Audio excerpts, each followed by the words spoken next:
এই পেঁয়াজিটা এতটা সুন্দর হয় খেতে, আর খুব সুন্দর হয় মুচমুচে। তোমরা ভাতের সাথে, মুড়ির সাথে গরম গরম সার্ভ করতে পারো, খুব ভালো লাগবে। আর এরকম মুচমুচে করে সবার মানে সবাই করতে পারে না, তো এভাবে তৈরি করো, খুব মুচমুচেভাবে পেঁয়াজিটা হবে।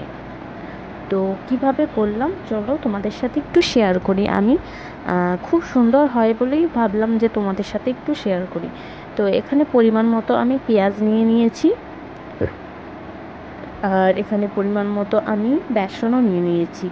তো পেঁয়াজ, বেসন, আর এবার সামান্য পরিমাণ গোটা জিরে, আর পরিমাণ মতো নুন, আর কালারের জন্য হলুদ গুঁড়ো দেবো, একটু সামান্য হলুদ গুঁড়ো দেবো, কালারটাও সুন্দর হবে আর লাল লাল কালারটা আসবে তাহলে। তো এবার আমি ভালো সুন্দর করে মেখে নেব।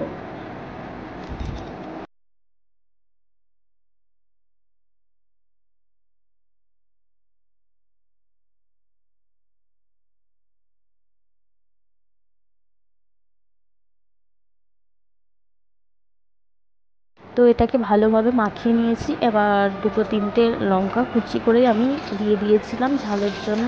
এবার সুন্দর করে আমি মেখে নেব। এরপর আমি গরম তেল, মেন হলো গরম তেল দিতে হবে। গরম তেল দিলে পেঁয়াজি বলো, চপ বলো, বেগুনি বলো, খুব মুচমুচে হয়, আর অনেকক্ষণ এই মুচমুচে ভাবটা থাকে, খুব সুন্দর লাগে খেতে। তো এখানে পরিমাণ মতো আমি সাদা তেল দিয়ে দিয়েছিলাম। তো এবার এক এক করে তেলটা গরম হলে আমি পেঁয়াজিগুলো দিয়ে দেবো। এবার লো ফ্লেমে, মানে প্রথম মিডিয়াম ফ্লেমে থাকবে। তো পেঁয়াজিটা দেওয়ার পর আমি হালকা লো করে দেবো, লো টু মিডিয়াম করে দেবো। তাহলে আস্তে আস্তে পেঁয়াজিগুলো হবে আর খুব মুচমুচে খেতে হবে।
দেখতে পাচ্ছ কতটা সুন্দর কালার এসেছে, আর খেতেও খুব সুন্দর হয়েছিল।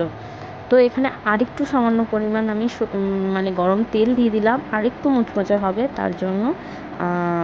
তো আবারও একটু মাখিয়ে নেব যেটুকু বেটার আমার আছে।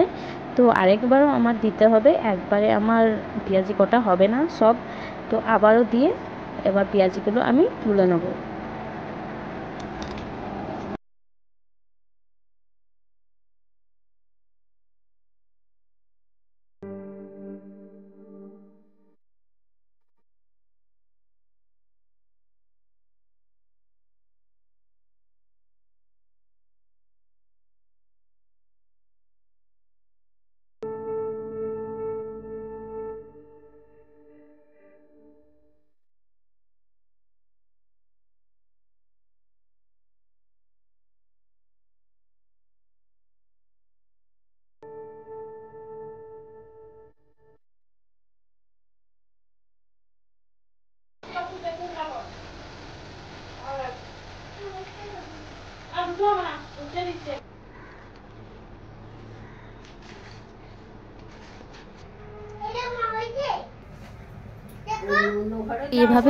এভাবে পেঁয়াজি তৈরি করো, খুব ভালো লাগবে, খুব মুচমুচে হবে আর খুব টেস্টি হবে খেতে।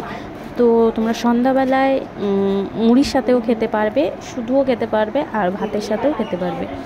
তো কেমন লাগলো রেসিপিটা একটু কমেন্ট করে জানিয়ে দিও। তো টাটা।